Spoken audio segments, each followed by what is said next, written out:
So Trump the chump doesn't want to recruit black people for the U.S. military anymore.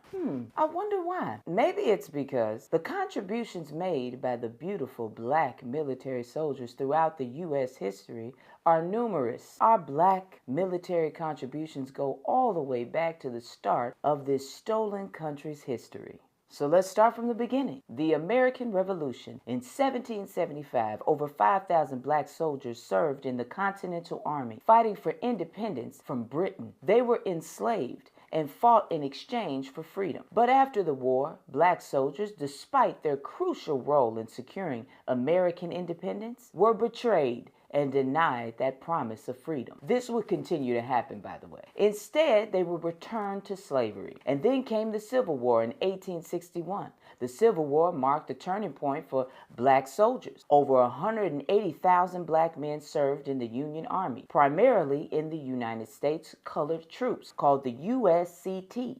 They played crucial roles in major battles and helped tip the balance of power in favor of the Union. The most famous of these units was the 54th Massachusetts Infantry Regiment, who fought bravely in the assault on Fort Wagner. Despite their significant contributions, black soldiers faced extreme racism from both the Confederate and Union forces. After the war, many black veterans were treated as second-class citizens. They struggled to access the benefits and recognition given to white veterans. And racial violence in the South, such as the rise of the Ku Klux Klan, continued to target them. Next up, we have the Spanish-American War in 1898. Around 10,000 black soldiers served in the Spanish-American War. Black people were placed in segregated units, but they still fought valiantly. One of the most notable groups was the 9th and 10th Cavalry, known as the Buffalo Soldiers, who played key roles in Cuba.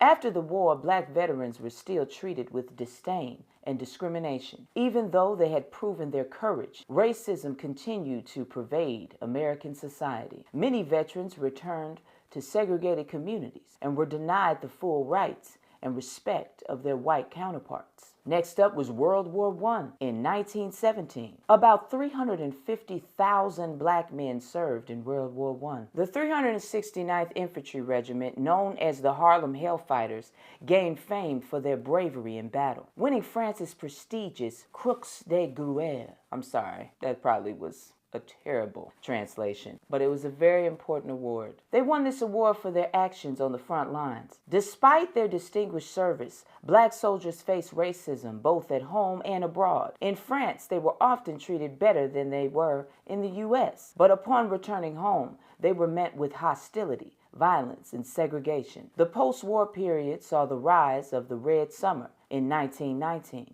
Marked by race riots in numerous cities. World War II was next in 1941. Over 1 million black Americans served in World War II, both black men and women, in many segregated units. The Tuskegee Airmen, an all-black squadron of pilots, gained national fame for their heroics and impressive combat record. Black soldiers also served in combat roles in Europe and the Pacific. Black soldiers faced harsh discrimination, both in the military and in civilian life. On returning home, many were subjected to the same systemic racism as before the war, including segregation, limited job opportunities, and violence. Despite their contributions to defeating fascism abroad, black Americans continued to fight for civil rights and equality at home. Next up was the Korean War in 1950. The Korean War marked the beginning of the integration within the U.S. military, contributing to the success of the United Nations forces. Although the military was officially desegregated in 1948 by President Truman's Executive Order 9981, racism and discrimination were still pervasive in the ranks. Next up was the Vietnam War, 1955 to 1975.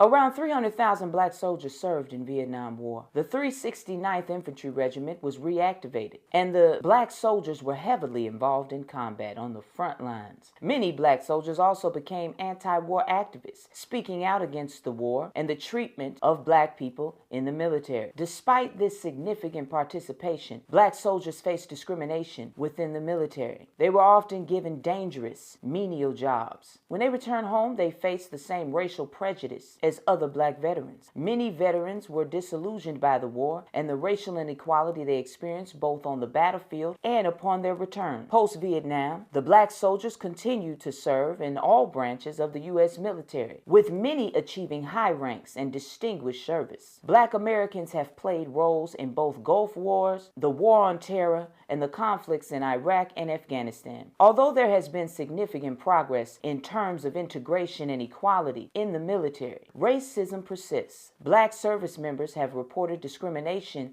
in assignments, promotions, and leadership opportunities. On returning home, they have often faced similar challenges as those faced by earlier generations of veterans, including systemic racism in employment, housing, and policing. They were frequently denied the same post-war benefits, such as the GI Bill, as their white counterparts. But what's the big deal? I mean, what's the GI Bill anyway? Well, I'm glad that I asked myself that question. The GI Bill provided financial assistance for veterans to attend college, vocational schools, and technical training programs. It covered tuition, books, and other related expenses. This access to education helped many veterans earn degrees and improve their job prospects after returning home. The bill also provided funding for apprenticeship programs and job training. Home loans. Veterans were given the opportunity to obtain low-cost, government-backed loans to purchase homes, farms, or businesses. The goal was to help them secure stable housing and avoid the financial difficulties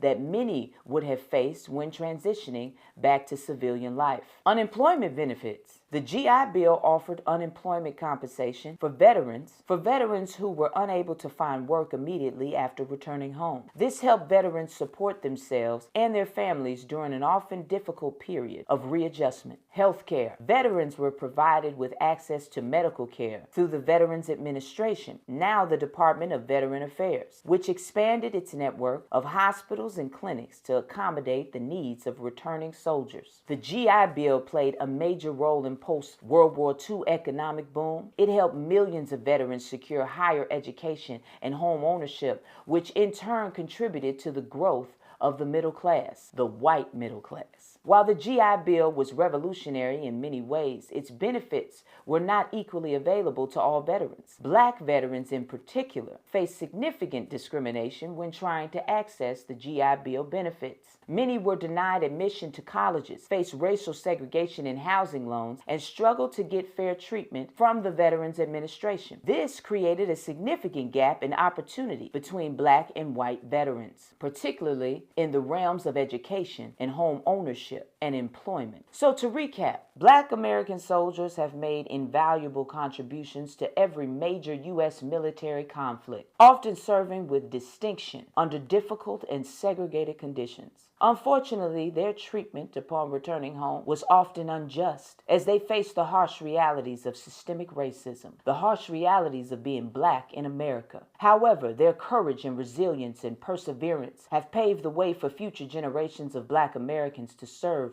with honor and dignity. My grandfather was drafted to the Korean War, and he is the greatest man I've ever known, and I miss him every day of my life, and I always will. And if he had not survived being on the front lines of that war, I would not be here. I'm grateful for the sacrifices he made for me, for our family. I'm grateful to all the Black men and women who serve this country, not for them, but for me, for us. And with that I say, I love you, Black man. I love you, Black woman. Knowledge is power. Power to the people.